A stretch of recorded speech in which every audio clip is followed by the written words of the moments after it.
নাকের পলিপাস। নাকের পলিপাস হওয়ার কারণ কি? নাকের পলিপাস হওয়ার অনেকগুলি কারণ আছে, তার ভিতর হলো সর্দি ঠান্ডা সবসময় লেগে থাকা।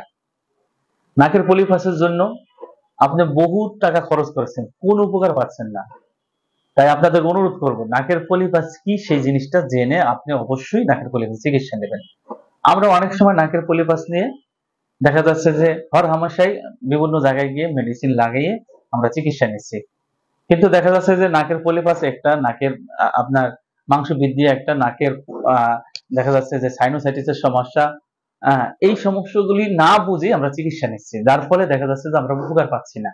তাই আসুন মূল আমরা জেনে নেই নাকের পলিপাসের সমস্যার কারণ কি হতে পারে। নাকের পলিপাসের কারণে আপনার অতিরিক্ত ঠান্ডা জনিত সমস্যার কারণে নাকের পলিপাস হয়ে থাকে।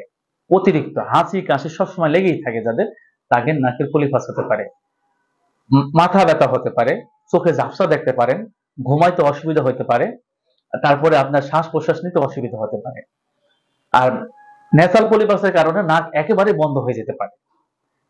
তবে কথা হলো যে আপনার নাকের পলিপাসের কারণে নাক বন্ধ হয়ে যেতে পারে, এবং সেলেসমা না বের হওয়ার কারণে আপনার মাইগ্রেনের সমস্যা হতে পারে, এবং কি নেসাল পলিপাসের সমস্যা হতে পারে।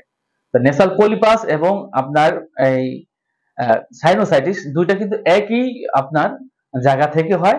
তাই আপনাকে চিকিৎসা নেওয়ার আগে, মেডিসিন লাগানোর আগে অবশ্যই আপনাকে জানতে হবে এই ব্যাপারে কে জানে।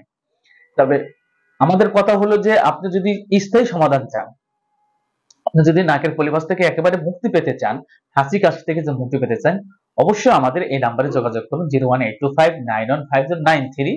এই নাম্বারে যোগাযোগ করে আমাদের কাছে চিকিৎসা করুন। ইনশাআল্লাহ আশা করি আপনার নাকের পলিপাস মাত্র 7 দিনের ভিতরে একেবারেই আপনার নির্মূল হয়ে যাবে ইনশাআল্লাহ।